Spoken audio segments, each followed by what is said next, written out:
Between 1822 and 1824, something happened on a rice plantation near Georgetown, South Carolina, something so disturbing that even the most hardened overseers refused to work there again. 17 documented incidents, 43 unexplained injuries, and one enslaved man whose name was deliberately erased from every plantation record, yet whose story spread in whispers through the quarters for nearly 40 years. When the private journal of the local magistrate was discovered in 1963, it contained only a single entry about him. "We have created something we cannot control. God forgive us for what we did to make him this way." What could turn a man into a figure of such fear that even those who enslaved him tried to erase his very existence? What kind of suffering could forge someone so dangerous that his memory had to be buried? The truth lies hidden in the meticulous ledgers of Georgetown's most profitable plantation, and what you're about to learn will challenge everything you thought you knew about resistance, survival, and the price of cruelty. Before we continue with the story of the man they tried to erase from history, I need you to do one thing. Subscribe to this channel and hit the notification bell, because stories like this, stories they tried to bury, deserve to be heard. And tell me in the comments where you're listening from. I want to see how far his story travels. The story begins not with blood or rebellion, but with an arrival in 1819, one that seemed ordinary by the brutal standards of the time.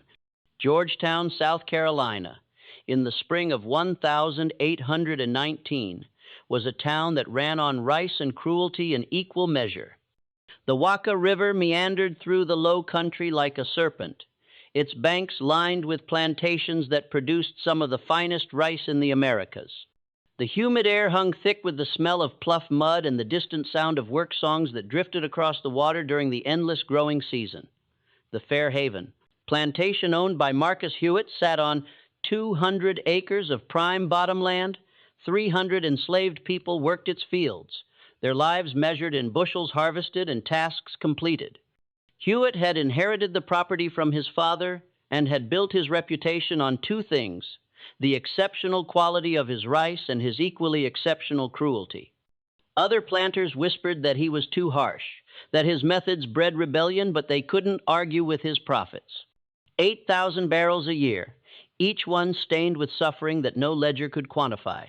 The overseer, a weathered man named Silas Drummond, had worked for the Huitts for 23 years. His face was lined like old leather, his hands scarred from years of wielding the tools of his trade. He prided himself on his ability to manage enslaved people, that peculiar euphemism that meant breaking spirits without breaking bodies too badly to work. He'd seen hundreds of people pass through Fairhaven's gates, and he believed he could measure a person's character within a week. He would be wrong about that. On a humid May morning, a coffle arrived from Charleston. 17 people chained together, their eyes hollow from the 100-mile march. Among them was a man who'd been given the name Samuel by his previous owner. He stood just over 6 feet tall, broad, shouldered from years of labor, with hands that showed the calluses of someone who'd worked iron. The auction records listed him as approximately 26 years old, trained blacksmith, purchased from the estate of Thomas Radcliffe following bankruptcy. What those records didn't mention was that Samuel had been sold 5 times in 7 years, that each sale had come after unexplained incidents at the previous plantation, that the smile he offered to Drummond during that first inspection contained something other men might have recognized as a warning had they been paying attention. Samuel's wife, Clara, stood beside him in the cough, her hand gripping his despite the overseer's order not to touch. She was 4 months pregnant, though she'd hidden this fact during the auction by wearing loose clothing. Their 2 children had been sold separately in Charleston, sent to different plantations inland. Samuel had watched them go, his face expressionless, while something inside him had calcified into something harder than the iron he used to forge. Fairhaven's slave quarters consisted of 40 wooden cabins arranged in neat rows behind the main house, each one housing 6 to 8 people. The structures were built from raw pine, already weathered gray by the salt air and rain. Gaps between the boards let in mosquitoes during the warm months and cold during the winter. Samuel and Clara were assigned to cabin 14, sharing the space with 3 other couples and 2 children. The plantation operated on the task system common to low-country rice plantations. Each enslaved person was assigned a specific amount of work to complete each day, a task that typically took 12 to 14 hours during the growing season. Complete your task and theoretically your time was your own. Failed to complete it and punishment came swiftly. The system seemed more humane than the gang labor used on cotton plantations, but it was merely cruelty dressed in different clothes. The tasks were calculated to push people to their physical limits day after day, year after year, until their bodies gave out. During those first weeks, Samuel worked in the fields like everyone else, learning the rhythm of rice cultivation. The work was backbreaking, standing ankle-deep in water, infected with snakes and alligators, bending thousands of times each day to plant or harvest, breathing air thick with mosquitoes that carried fevers. His blacksmith skills, which had commanded premium prices at auction, went unused. Huitt had his own blacksmith, an aging man named Joseph, who'd been working Fairhaven's forge for 30 years.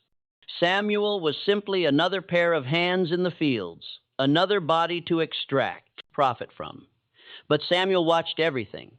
He observed how Drummond moved through the plantation, the routes he took, the times of day he checked on different work areas. He noted which enslaved people held positions of slight authority, the drivers who enforced the overseer's orders, the domestic servants who heard conversations in the main house. He watched how punishments were administered, how resistance was crushed, how hope was systematically extracted from people until they became the walking dead. And he waited. Clara grew weaker as her pregnancy progressed. The fieldwork and inadequate food took their toll.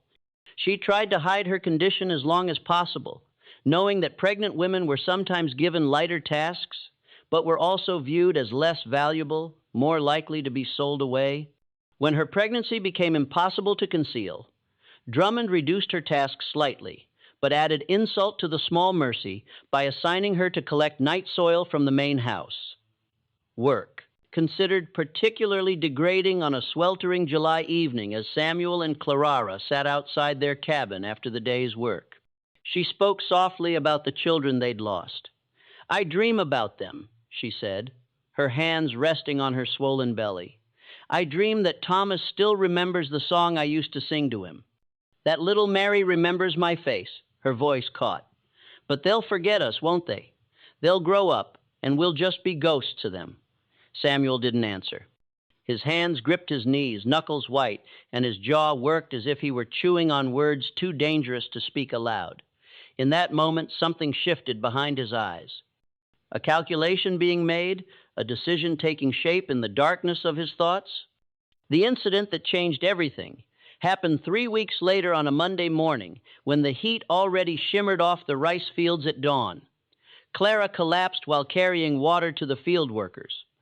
The pregnancy had weakened her more than she'd admitted, and the combination of heat, poor nutrition, and exhaustion simply overwhelmed her body. She lay in the mud between the rows of rice, unconscious, while the other workers gathered around her. Drummond arrived within minutes, summoned by one of the drivers. He looked down at Clara's prone form with the expression of a man calculating the cost of a damaged tool. "Get her to the sick house," he ordered, "but her task still needs completing. Samuel, you'll finish her work today on top of your own, or you'll both taste the lash tomorrow." Samuel stood perfectly still for 3 long seconds. The other workers stepped back, recognizing something in his posture that Drummond, in his arrogance, failed to notice. When Samuel finally spoke, his voice was calm, almost conversational. "No." That single word fell into the humid air like a stone into still water. Drummond's face flushed red. In 23 years of working plantations, he'd heard enslaved people plead, bargain, weep, and scream, but outright refusal was rare enough to be shocking. "What did you say to me?" I said, "No." Samuel's eyes met Drummond's without wavering. "You'll tend to my wife properly. You'll call for the doctor. You'll make sure she and the child survive, and I'll finish both our tasks." The audacity of it stunned Drummond into momentary silence. An enslaved man didn't make demands, didn't negotiate, didn't speak to an overseer, as if they were equals, discussing terms. The proper response was immediate, brutal punishment to reestablish the natural order, but something in Samuel's stillness made Drummond hesitate. Some instinct that whispered this was different, that this man was different. "You're speaking mighty bold for someone who can be whipped within an inch of his life for that tone," Drummond said, trying to reassert control through threat. "You can whip me," Samuel agreed, his voice still eerily calm. "You can whip me until the flesh falls from my bones. But Clara gets proper care first, or I don't work another day on this plantation. Not another minute, not another second. You can beat me to death, but you'll get no more labor from me. And Mr. Huitt will want to know why his property suddenly became worthless." It was masterful psychological warfare, framing the ultimatum in terms of Huitt's financial interests rather than mercy or justice. Drummond's face worked through several expressions: rage, confusion, calculation. Finally, he spat into the dirt. "Fine, I'll send for the doctor, but you'll work double tasks for a week after this. And if you fail even one, you and your wife both feel the consequences." Samuel nodded once sharply and turned to lift Clara gently from the mud. As he carried her toward the sick house, the other workers parted before him like water. They'd witnessed something unprecedented, a man who'd stared down an overseer and won, however temporarily. The whispers began that very day. The doctor came, a young man named Patterson, who rode out from Georgetown that afternoon, more interested in his fee than in his patient. He examined Clara in the sick house, a drafty structure that held 6 rough beds and smelled of old sickness. His examination was cursory, but his conclusion was definitive. She needs complete bed rest for at least a week, proper nutrition, and no physical labor until after the child is born. The pregnancy is at risk. If you work her, you'll lose both mother and baby. Drummond took this information to Marcus Huitt that evening. The plantation owner listened to the report while sipping whiskey on his veranda, watching the sun set over his fields. Huitt was 42 years old, thin-lipped and calculating, a man who viewed enslaved people as livestock, requiring proper management to maximize returns. The loss of a woman and a potential child represented a significant financial setback, but accommodating her needs created its own problems. Let her rest for a week, Huitt decided. But Samuel fulfills both tasks daily or faces punishment. Make it clear, this is a one-time accommodation. We cannot have others thinking pregnancy earns them special treatment. What happened over the next week became the subject of stories told in slave quarters across the Low Country for decades afterward. Samuel did the impossible. Every morning before dawn, he went to the fields and completed his own task, a full day's work of rice cultivation that would exhaust any man. Then, as the sun climbed toward noon, he began Clara's task. Other workers watched in awe as he maintained a pace that should have killed him. His hands bled, his back screamed, sweat poured from him in streams that left dark puddles in the mud, but he finished. Every single day he finished both tasks. On the third day, something strange began happening. As Samuel worked alone in the section of field assigned as Clara's task, other enslaved people started drifting over during their brief rest periods. They didn't speak. Speech would draw the attention of the overseers, but they worked. 10 minutes here, 15 minutes there, a row of rice planted while pretending to adjust a tool, weeds pulled while apparently resting in the shade. It was collective resistance so subtle that the overseers failed to notice it, but it made the difference between Samuel's survival and his collapse. Drummond did notice, though.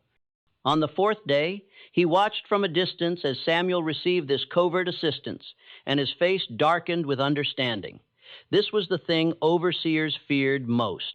Enslaved people acting in concert, building networks of solidarity that undermined the isolation each person was supposed to feel. One defiant man was manageable. A community beginning to organize itself, even in small ways, was dangerous. That evening, Drummond went to cabin 14 and ordered Samuel outside. 3 other overseers waited there holding torches that cast dancing shadows across the quarters. The message was clear. This would be a public lesson. You've been getting help in the fields. Drummond said, "That wasn't part of our arrangement. You said you do both tasks yourself." "I have done both tasks," Samuel replied carefully. "Every evening you've inspected my work and Clara's work and found both complete. Whatever help I received was freely given during other people's own time after their tasks were finished. You have no grounds for complaint. It was true, and Drummond knew it. The task system's logic worked against him here. If someone completed their assigned work, their remaining time was theoretically their own. But Drummond wasn't interested in logic. He was interested in reestablishing dominance. "Strip your shirt," Drummond ordered. Samuel hesitated for the first time since this ordeal began. Around them, people emerged from cabins drawn by the commotion. Clara appeared in the doorway of cabin 14. One hand braced against the frame, her face pale, but her eyes fierce. Samuel looked at her, then slowly removed his shirt. His back bore the scars of previous beatings, some old and faded, others more recent. These were the permanent marks of enslavement, the physical records of a lifetime of being someone else's property. Drummond examined those scars by torchlight, then pulled out his whip, a braided leather thing that had tasted hundreds of backs. "This isn't about the work," Drummond said quietly, speaking loud enough for the gathering crowd to hear. "This is about remembering your place, about understanding that we decide when you've earned mercy. Not you." The first lash cut across Samuel's shoulders, raising a welt that immediately began to bleed. Samuel didn't cry out. The second blow landed, then the third. Still, Samuel stood silent, his hands clenched into fists at his sides, his jaw locked tight. By the 10th blow, Drummond was breathing hard from exertion and frustration. Enslaved people were supposed to scream, to beg, to be broken by this. Samuel's silence was its own form of resistance, and everyone watching understood this. "Kneel," Drummond ordered. Samuel remained standing. I said, "Knee." Drummond's voice cracked with anger. "You can beat me until I can't stand," Samuel said, his voice steady despite the pain that must have been coursing through him. "But I won't kneel. Not for you. Not for any man who thinks he owns me." The crowd of watchers drew in a collective breath. This was sedition of the most dangerous kind. Not violent rebellion, but philosophical rejection of the entire system. Drummond raised his whip for another blow, but a voice stopped him. "That's enough, Silas." Marcus Huitt emerged from the darkness beyond the torchlight, having been summoned by a domestic servant who'd witnessed the confrontation beginning. Huitt approached Samuel slowly, studying him with the expression of someone examining an interesting specimen. "You're quite remarkable," Huitt said conversationally. "In my experience, pride like yours is either beaten out of a man or it consumes him entirely. Which do you suppose will happen to you?" Samuel met his eyes without flinching. "I reckon time will tell, sir." Huitt actually smiled at that. "Indeed it will. Silas, that's sufficient punishment for now. Samuel has fulfilled his obligations. His wife may rest for the remainder of the week. As the doctor ordered," he turned to address the crowd.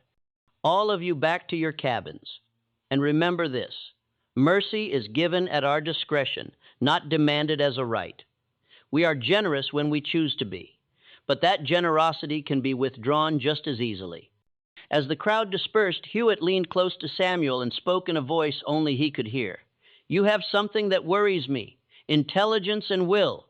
That's a dangerous combination in a slave. I'll be watching you very carefully from now on. And trust me when I say you don't want my attention." Clara gave birth 6 weeks later on October morning, when the first hints of autumn finally began to cool the oppressive heat.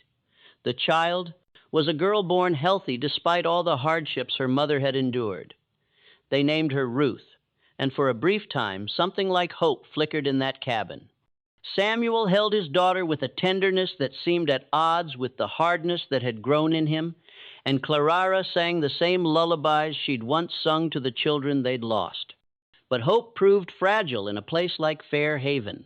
In November, Joseph, the plantation's blacksmith, died suddenly of a fever that swept through the quarters.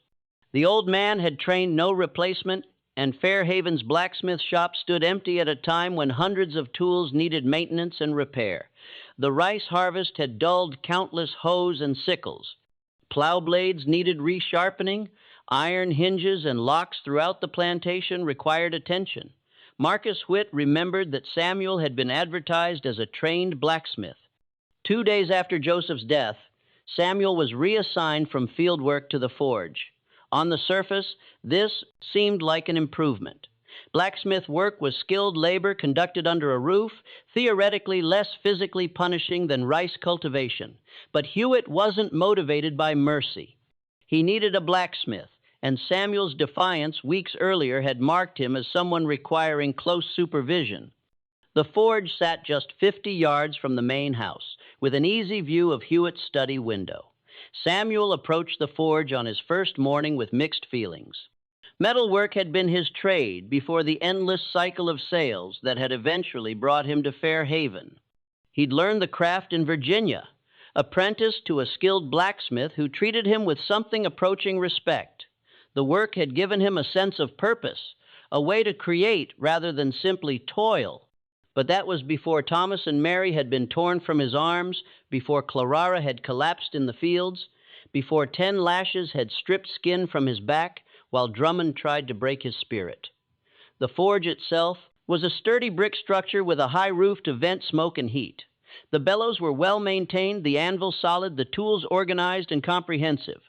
Joseph had been a meticulous craftsman, and his workspace reflected that. Samuel ran his hand along the anvil's surface, feeling the countless tiny dents and scratches that recorded years of work. In another life, this would have been a sanctuary. He started slowly reacquainting himself with the rhythms of the trade. Fire management, building the coal bed to the right temperature, learning the forge's particular quirks, metal selection, understanding which pieces of scrap iron could be reworked and which were too brittle or flawed, tool repair, reshaping the damaged implements that had been accumulating since Joseph's death. The work consumed him, providing a temporary escape from the rage that simmered beneath his surface. Drummond checked on him regularly, suspicious of any activity he couldn't fully control, but there was little to observe. Just a man working metal, sweat gleaming on his skin as he hammered hot iron into useful shapes. What Drummond failed to notice were the small items Samuel created during the brief moments when he wasn't working on plantation business. A thin metal file small enough to hide in a sleeve, a carefully shaped wedge that could pry open a locked door or window, small pieces of iron wrought into shapes that might serve purposes beyond what any overseer could imagine. December brought colder weather and the end of the harvest season, a time when enslaved people were typically given a few days of relative rest before the cycle began again. Huitt, in keeping with common plantation practice, announced that Christmas would include 3 days without field labor, along with extra rations of food and a small amount of liquor for the adults. These brief holidays served a cynical purpose. They gave enslaved people just enough relief to prevent total despair while reinforcing the idea that any mercy came from the master's generosity rather than being a right.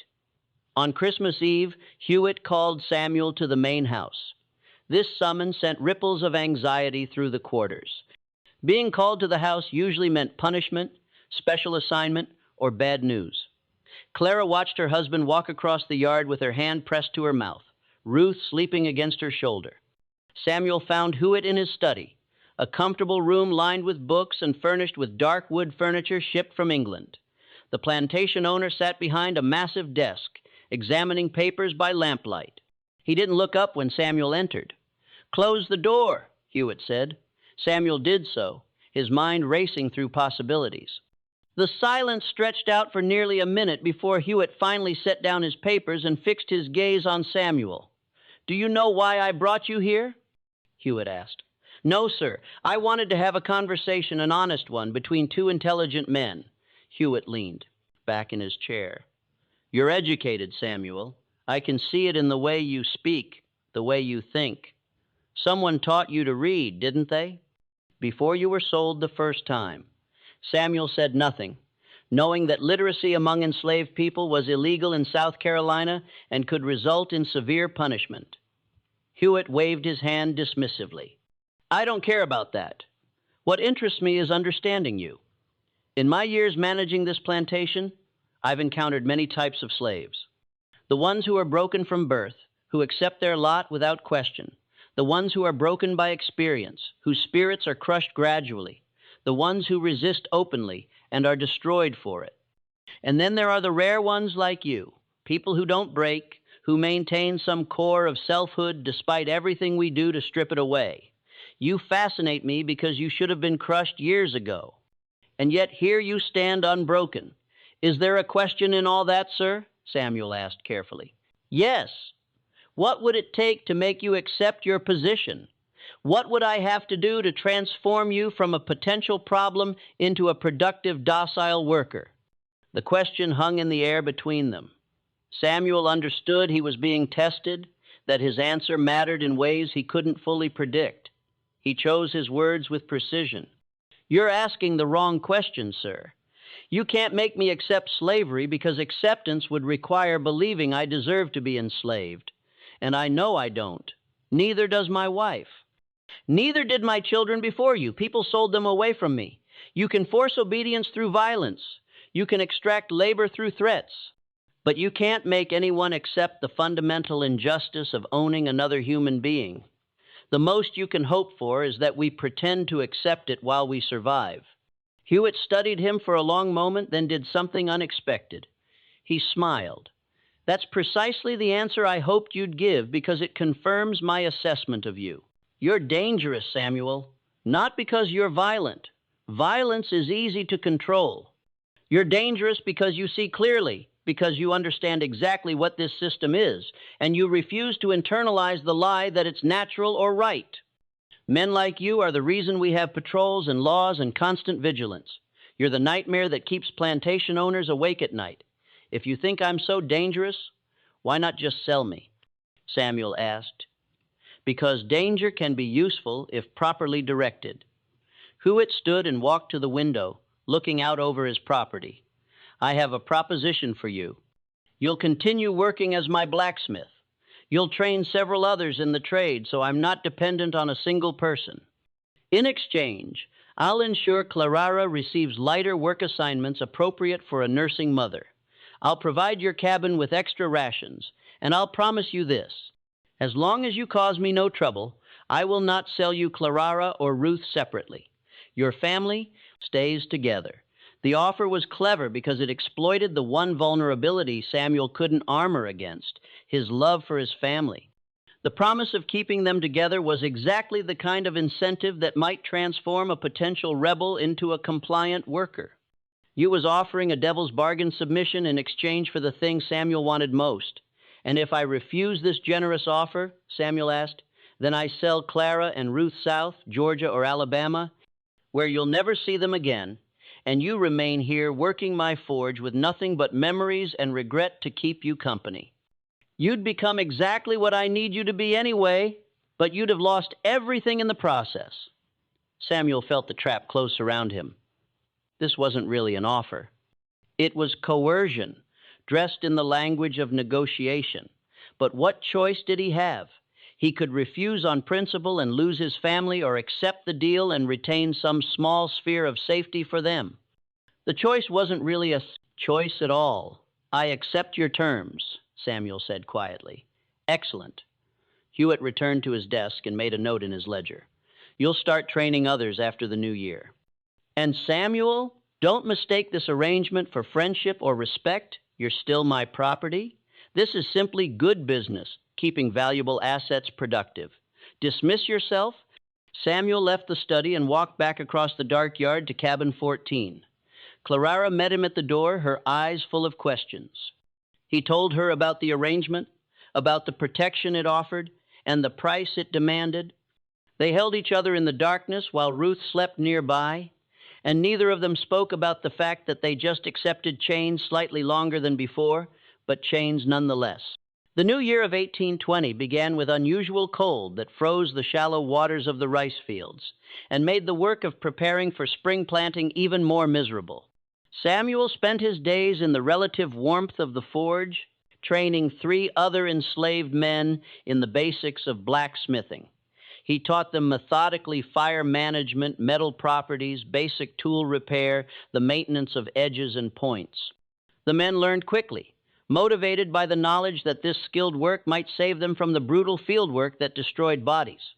But while Samuel's hands worked the forge, his mind worked through a different kind of calculation. The arrangement with Huitt had bought his family temporary security, but it hadn't changed the fundamental reality of their enslavement. Clara's lighter work assignment could be revoked at any moment. The promise not to sell them separately meant nothing if Huitt decided to sell them together, or if financial pressures forced a sale, or if Huitt simply died and they became part of his estate's liquidation. The illusion of security was just that, an illusion. Samuel began to pay attention to things he'd previously ignored, the patrol routes taken by the white men who rode through the area at night, enforcing curfews and hunting for runaways.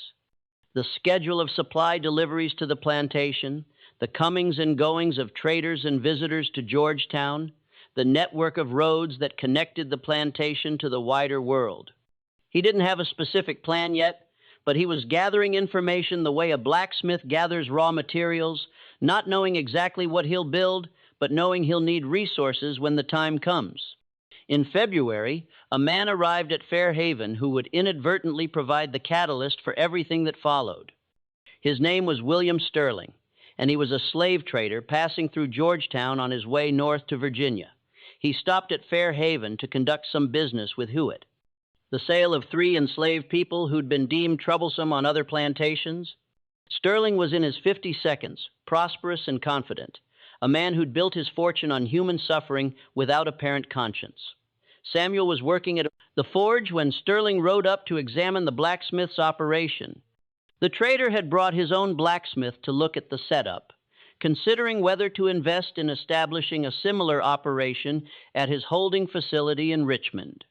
The 2 men stood watching Samuel work for several minutes before Sterling spoke. "You do fine work," he said. "Where'd you learn the trade?" "Virginia, sir," Samuel replied, not looking up from the plowshare he was repairing. "Apprenticed to a smith in Fredericksburg before I was sold south." "Fredericksburg?" Sterling's interest sharpened. "What was your master's name back then?" Something in the trader's tone made Samuel pause. He looked up and found Sterling studying him with an expression that combined recognition and calculation. A cold feeling settled in Samuel's stomach. "I don't recall, sir." Samuel lied. That was many years ago, but Sterling's face had already shifted into certainty. "I do recall, though. Thomas Radcliffe, wasn't it? And you weren't just his blacksmith. You were the one involved in that incident with his son, the boy who died in the stable fire." The forge suddenly felt very small.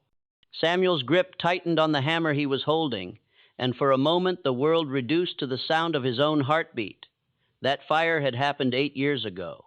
Radcliffe's teenage son, drunk and vicious, had come to the forge one night and attacked Samuel with a riding crop, screaming abuse about some perceived insult.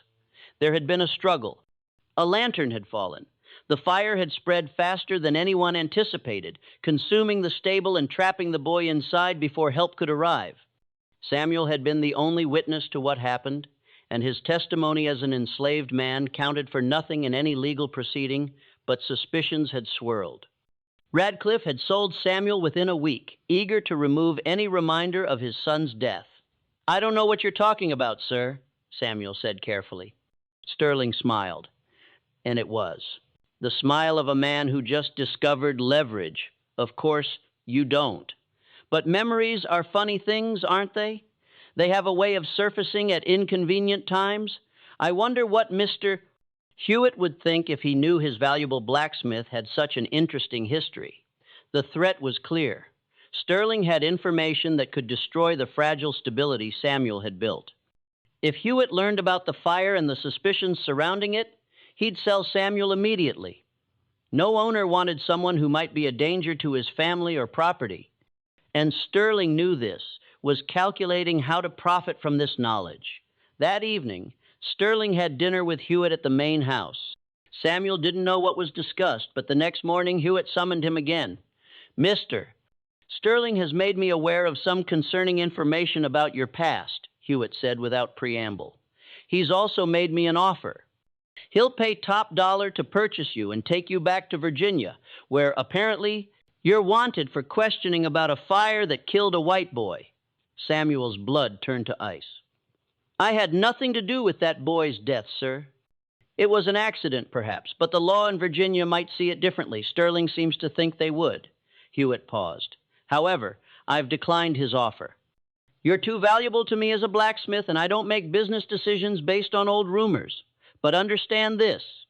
If you give me any reason to regret keeping you, if you cause any trouble whatsoever, I will sell you to Sterling without hesitation. Your family stays here, and you go north to face whatever awaits you there." The new threat hung over Samuel like a blade.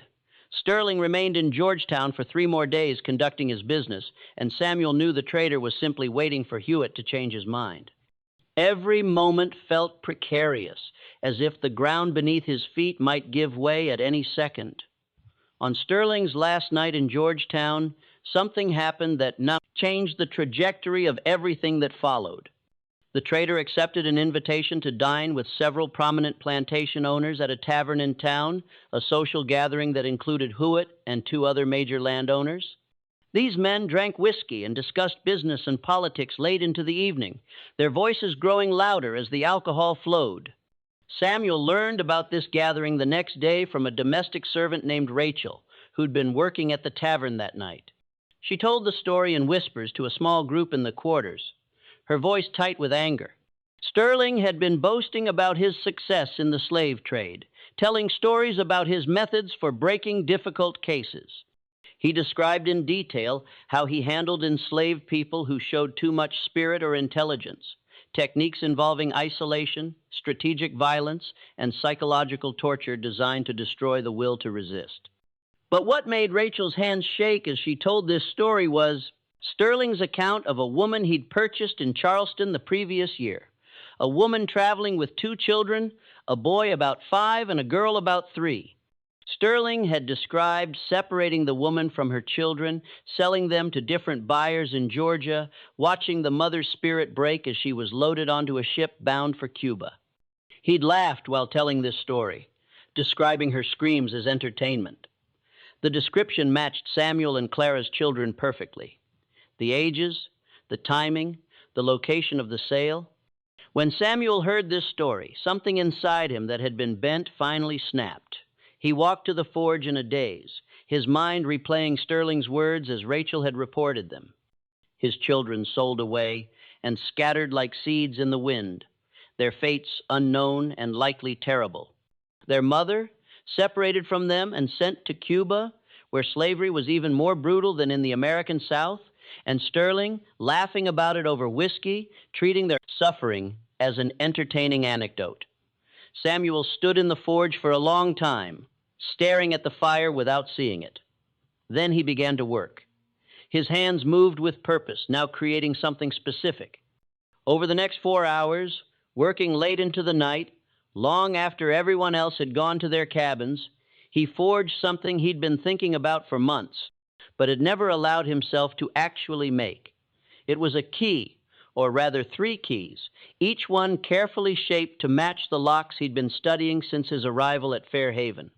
One for the plantation's storage shed where extra tools and supplies were kept, one for the tack room where bridles and saddles hung, and one for the door of the smokehouse, which sat close to the perimeter of the plantation grounds. He made them small, easy to conceal, and he tested each one in its lock during the following days, working during the brief moments when no one was watching. Samuel had no specific plan for escape. The odds of successfully fleeing South Carolina were minimal. The penalties for being caught were horrific, and attempting it meant abandoning Clara and Ruth. But he needed to know he could move freely if circumstances demanded it. He needed some small measure of control in a situation designed to strip away all agency. Just when we thought Samuel's situation couldn't become more complex, news arrived that would set events in motion toward their inevitable, terrible conclusion. If this story is giving you chills, share this video with a friend who loves dark mysteries. Hit that like button to support our content. And don't forget to subscribe to never miss stories like this. Let's discover together what happens next. What came next wasn't dramatic or sudden. It was gradual, methodical, and all the more terrifying for its calculated nature. The first incident happened on a March evening 3 weeks after Sterling's departure. Drummond discovered that his favorite riding crop, a particular piece of braided leather he used for both horses and punishments, had gone missing from the tack room. He flew into a rage, certain that one of the enslaved people had stolen it as an act of petty rebellion. He ordered a search of the quarters, turning over bedding and belongings while people stood by helplessly. The crop was never found. A week later, Marcus Huitt's hunting dog, a valuable pointer he'd imported from England, was found dead in its kennel. The death appeared natural. The dog was old and had been slowing down for months. But Huitt insisted on having a veterinarian examine the animal. The veterinarian found nothing definitive, but mentioned that some of the symptoms were consistent with consuming oleander, a toxic plant that grew wild around the plantation. 2 weeks after that, Drummond fell ill with a stomach ailment that left him bedridden for 3 days. The doctor diagnosed it as something he'd eaten, perhaps spoiled meat. But the cook swore that all the food served to the overseers had been fresh, and no one else had gotten sick from the same meal. Each incident in isolation seemed unremarkable. The normal accidents and misfortunes that occur on any plantation, but taken together, they formed a pattern that made Huitt uneasy. He began to suspect deliberate sabotage, though he had no evidence and no clear suspect. He increased patrols, imposed stricter curfews, and watched his enslaved workers with heightened suspicion. Samuel continued his work at the forge, training his apprentices, maintaining his routine, but those who knew him well noticed subtle changes. Clara saw how he sometimes stared into the fire with an expression that frightened her. Rachel observed him working late into the night more frequently, the hammer blows ringing out long after everyone else had sought rest. The other men in cabin 14 remarked on how he'd sometimes wake in the darkness and sit perfectly still for hours, as if engaged in silent communion with something they couldn't see. In May, a traveling preacher arrived in Georgetown, and Methodist minister named Reverend Thompson, who made regular circuits through the Low Country, preaching to both white and enslaved congregations. Huitt, like many plantation owners, permitted and even encouraged these religious visits, believing that Christianity made enslaved people more docile and accepting of their condition. On a Sunday morning, Thompson preached to Fairhaven's enslaved community in an open area near the quarters. His sermon was drawn from Exodus, the story of the Israelites' enslavement in Egypt and their eventual liberation. Thompson was careful in his presentation, emphasizing obedience and patience, framing the message in ways designed not to inspire rebellion. But the story itself was inherently subversive. It was about enslaved people who'd suffered until God intervened to free them, about a tyrant who'd oppressed them facing divine punishment, about a long journey to freedom through wilderness and hardship. Samuel listened to this sermon with an intensity that made the people around him uncomfortable. When Thompson reached the part about the plagues visited upon Egypt, water turning to blood, livestock dying, darkness covering the land, Samuel's lips moved silently, as if he were memorizing every word. When the preacher described Pharaoh's army drowning in the Red Sea, Samuel's hands clenched into fists. After the service, Samuel approached Thompson privately. "Reverend," he said quietly, "in your reading of Exodus, was Moses justified in killing the Egyptian overseer before God called him to lead the people?" Thompson looked uncomfortable with the question. That was complicated. Moses fled into exile for that act. It wasn't part of God's plan for liberation, but he did it anyway. Samuel pressed. He saw injustice, and he acted even though it cost him everything. "Brother Samuel, I sense you're troubled, but vengeance belongs to the Lord, not to man. Our suffering in this world is temporary. Justice will come in the next life. And what if waiting for the next life means accepting injustice in this one?" Samuel asked. "What if patience is just another word for cowardice?" Thompson had no good answer for that. He offered some platitudes about faith and endurance, then moved on to speak with other members of the congregation. But the conversation stayed with him, troubling enough that he mentioned it to Huitt before departing Fairhaven. The plantation owner filed the information away, another small piece of evidence suggesting Samuel was thinking dangerous thoughts. The catalyst came in June during the height of the growing season when everyone's nerves were frayed by heat and exhausting labor. Clara, who'd been working lighter duties since Ruth's birth, was reassigned to full field work by a new overseer named Jacob Cross, who'd been hired to replace the aging Drummond. Cross was younger, more ambitious, and eager to prove his worth by increasing productivity. He viewed Clara's reduced workload as an indulgence that needed correcting. When Samuel learned of this change, he went directly to Huitt's study to protest. "Sir, you promised Clara would have appropriate work while she's nursing. Sending her to the fields breaks our agreement." Huitt looked up from his papers with annoyance. "That arrangement was made when you were my only blacksmith. Now you've trained 3 others. The situation has changed. Your wife returns to full duties. If you have a problem with that, we can revisit Sterling's offer to purchase you."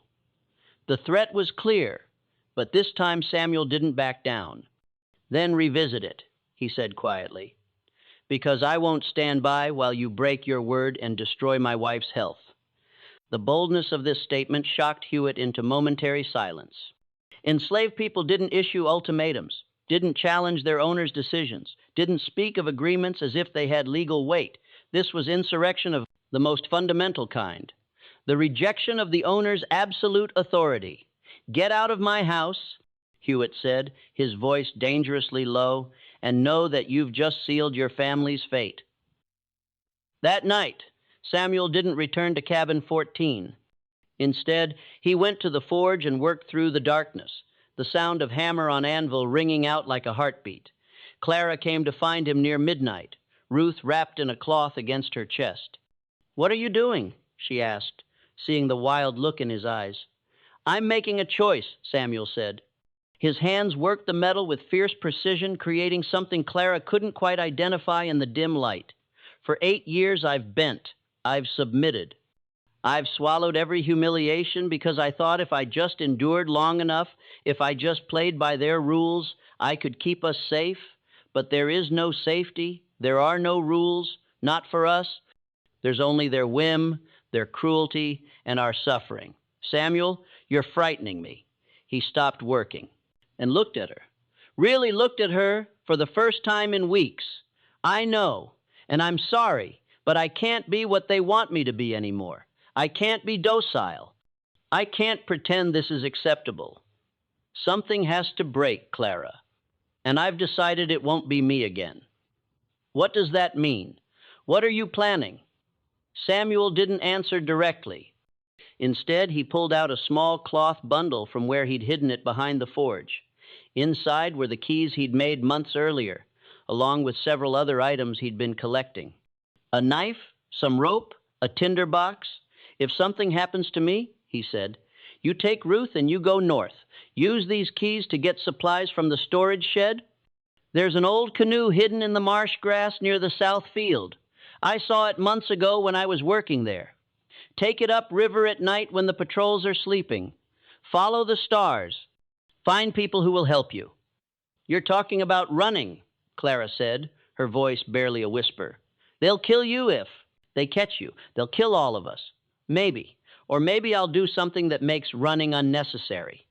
Before Clara could press for more details, footsteps approached the forge. It was Cross, the new overseer, accompanied by 2 other white men Samuel didn't recognize.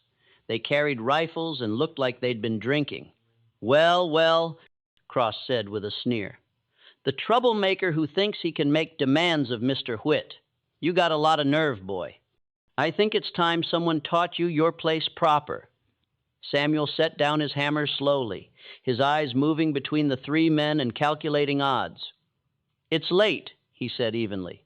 "Whatever you want can wait until morning." "Nah, I don't think it can." Cross stepped closer. "See, Mr. Huitt told me you need an attitude adjustment. Said I should handle it however I see fit. And I think a night in the stocks ought to cool that rebellious spirit of yours. The stocks were a punishment device that held people immobile through the night, exposed to weather and insects, and the mockery of anyone who passed by. It was humiliating and painful, designed to break a person's dignity as much as their body. I won't go to the stocks, Samuel said quietly. Cross laughed. You don't get a say in it. What happened next occurred so fast that Clara barely processed it. Cross reached for Samuel, intending to grab his arm and force him toward the punishment area. Samuel moved like lightning, his blacksmith's reflexes honed by years of working hot metal. He caught Cross's wrist, twisted it at an angle that made the overseer cry out in pain, and drove his other hand into Cross's throat. Not hard enough to crush the windpipe, but hard enough to send the man staggering backward, gasping for air. The other two men raised their rifles, but Samuel had already moved, putting the forge's anvil between himself and their weapons. I said, I won't go to the stocks, he repeated, his voice still eerily calm. You can shoot me if you want, but you'll have to answer to Mr. Huitt for destroying his valuable blacksmith, or you can leave. Come back in the morning with more men if you need to feel brave. It was a standoff that could only end badly. The men were armed. They had legal authority to do anything they wanted to, an enslaved person, and Samuel had just committed an act of violence against white men, an offense that carried a mandatory death sentence under South Carolina law. But in that moment, with the forge fire casting dancing shadows, and Samuel's eyes burning with something that looked very much like liberation from fear, the men hesitated. Cross, still clutching his throat and wheezing, gestured for his companions to lower their rifles. You just signed your own death warrant, he rasped. By morning, you'll be hanging from a tree, and your wife and brat will be sold so far south you'll never even be memories to them. Samuel's expression didn't change. Then you'd better make sure you hang me, because if I survive until morning, I promise you'll regret leaving me alive. The three men backed away, crossing murderous looks over his shoulder as they departed. As soon as they were out of sight, Clara grabbed Samuel's arm. What have you done? She whispered. They'll kill you. They'll kill all of us. They were always going to kill us, Samuel said. And there was a strange peace in his voice now, as if he'd crossed some invisible threshold beyond fear. Maybe not today or tomorrow, but eventually. This system kills us slowly if we submit, or quickly if we resist. At least this way, I got to choose. He pulled Clara close, kissing her forehead. Then Ruth's. Take the keys, take the supplies, go tonight. Don't wait. I won't leave you. You have to for Ruth. Give her the chance I couldn't give Thomas and Mary. The sound of shouting rose from the direction of the main house. Cross raising the alarm, gathering men preparing to return with overwhelming force, Samuel pressed the cloth bundle into Clara's hands. Go now, please. Clara stood there for one more heartbeat, tears streaming down her face. Then she turned and ran into the darkness, clutching Ruth and the bundle of supplies that represented their only chance at survival. Samuel watched her disappear, then turned back to the forge. If they were coming to kill him, he wouldn't make it easy. He stoked the fire hotter, selected his best hammer, and positioned himself where he could see the approaches to the building. In his mind, he was calculating how many men would come, what weapons they'd carry, how he might survive the next hour. The odds were impossibly against him, but he'd been facing impossible odds his entire life. The mob that formed was 15 men strong, carrying torches and weapons, their faces twisted with the particular fury that white men reserved for enslaved people who dared to fight back. They surrounded the forge, and Huitt himself came forward to speak. Samuel, come out. This can end peacefully, if you surrender now. Samuel laughed at that, a harsh, bitter sound that echoed across the yard. Peace? You mean my peaceful execution? My peaceful murder while you call it justice? You attacked an overseer. The law is clear about the penalty. Your law, your justice, your system that says you can own people, work them to death, tear their families apart, and face no consequences. I'm done pretending that system has any legitimacy. The crowd murmured angrily at this open sedition. Huitt's face hardened. "Then you've chosen death. We'll burn you out." And that's what they did. Torches sailed through the air, landing on the forge's wooden roof. The dry pine caught quickly, flames spreading across the structure. Heat intensified rapidly, smoke billowing, making it impossible to breathe. Samuel had perhaps 2 minutes before the fire would consume everything. He made his choice in that moment. He could die in the flames, his end forgotten, his resistance reduced to a cautionary tale told to other enslaved people to discourage rebellion. Or he could give them something to remember, something that would haunt their dreams and make them fear every enslaved person who looked at them with defiant eyes. Samuel grabbed an iron rod from the forge, long, heavy, heated to red-hot temperature by the fire. Then he charged out of the burning building directly into the crowd of men. What happened next was chaos. Samuel swung the burning rod like a weapon, forcing men to scatter, their clothes catching fire where the metal touched them. He broke through their line and ran, not toward the quarters where Clara might be, but toward the rice fields, leading the pursuit away from his family. Men fired rifles into the darkness, but Samuel was fast, fueled by adrenaline and the desperate energy of someone with nothing left to lose. The pursuit lasted through the night. A deadly game of chase through the dark fields and marshlands surrounding Fair Haven. Samuel's knowledge of the plantation's layout served him well. He led the men through difficult terrain, across muddy irrigation ditches, into areas where snakes and alligators made pursuit dangerous. Several men were injured in the chase. One fell into a ditch and broke his leg. Another was bitten by a water moccasin and had to be carried back to the plantation. As dawn broke, Samuel had successfully evaded capture for 7 hours, an almost unthinkable feat that would be talked about for years afterward. But exhaustion was catching up with him, and the men hunting him had been reinforced by slave catchers from neighboring plantations. Dogs had been brought in, their baying voices cutting through the morning air. Samuel made his final stand in a grove of cypress trees near the edge of Huitt's property, his back to a massive tree trunk, the iron rod still clutched in his hands. When the men finally surrounded him, he was covered in mud, bleeding from several cuts, but still standing with that same fierce defiance that had defined him from the beginning. "Shoot him!" someone shouted.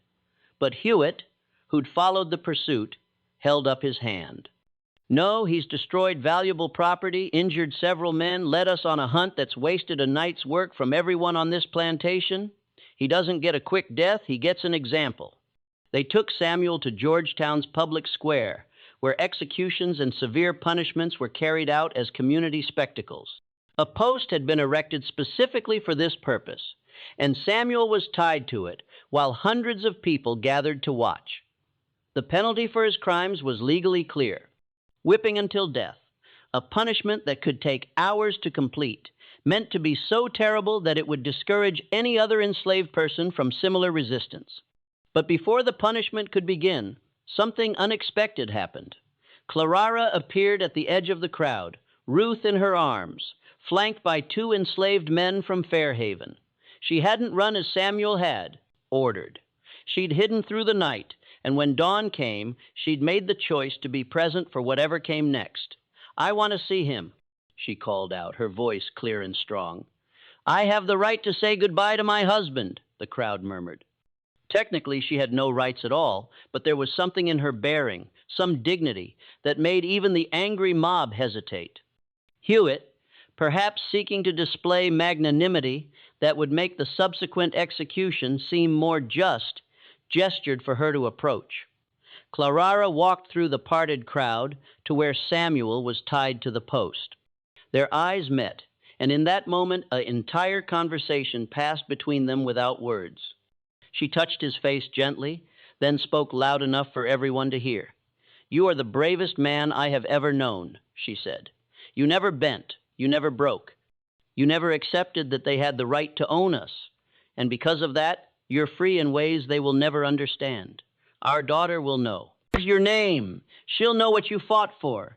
She'll know that her father died standing up rather than living on his knees." Then she did something that sent a shock through the assembled crowd. She kissed him long and tender in full view of everyone. It was an assertion of their humanity, their love, their marriage, all things the system of slavery sought to deny. It was an act of rebellion as profound in its way as Samuel's violent resistance had been. When Clara stepped back, Samuel looked out at the crowd of white faces, many of them contorted with anger or disgust or fear. He spoke then, his voice carrying across the square. You think you're about to punish one difficult slave. You're not. You're creating a story that will be told in every slave quarter in South Carolina. You're making me into something you can't control, he said. A memory, an example, a promise that resistance is possible. You can destroy my body, but not what I represent. And there are hundreds, like me, thousands waiting for our moment. You should be afraid because we are coming. The whipping began moments later. What followed was too brutal to record in detail, an act meant to shatter more than flesh. It was designed to break his will, to strip away the last remnants of dignity and humanity. But witnesses would later say Samuel never screamed, never begged, never gave them the satisfaction of hearing him plead. He endured in silence, eyes fixed on something far beyond the pain, beyond the crowd, beyond that moment. He died as the sun reached its highest point, still bound to the post, still defiant in death as he had been in life. His body was left there for 2 days, a warning to anyone who might dare to imagine freedom. 3 days later, Clara and Ruth were sold to a planter in Georgia. But Clara kept her promise. She told her daughter about Samuel, about his strength, his courage, his refusal to bow. And Ruth told her own children after emancipation finally came. The story spread through generations, reshaped by memory, but never losing its truth, that there once was a man who refused to accept bondage, who fought back even when it cost him everything, who died free in spirit, even while enslaved in body. The plantation ledgers from Fair Haven contain a curious silence for the year 1820. Several pages are missing, torn from the record, as if Samuel's existence itself had to be erased. Marcus Huitt, the overseer, died in 1831. Local accounts say paranoia consumed his final years. He slept with weapons beside his bed, jumped at shadows, and refused to go near the forge where Samuel once worked. The forge was never rebuilt. The ground was left untouched, as though everyone understood without saying that it was better that way. In Georgetown's archives, there's a letter written in 1867 by a woman who'd lived on Fair Haven as a child. She remembered the stories whispered in the quarters about a man so dangerous that his name was forbidden to be spoken. We called him the man who stood, she wrote, and we told ourselves that if he could stand against them, then maybe one day we all could. Samuel's story reminds us that the most dangerous person in any unjust system isn't the one who fights with weapons, but the one who refuses to believe the lie that the system is just. His defiance wasn't only about his own freedom, it was a rejection of the entire idea that one human being could own another. So what do you think? Was Samuel a hero, a martyr, or simply a man pushed beyond the limits of endurance? Share your thoughts in the comments if this story moved you. Subscribe and turn on notifications because stories like this, stories they tried to bury, deserve to live again. The truth isn't always comfortable, but it is always worth knowing.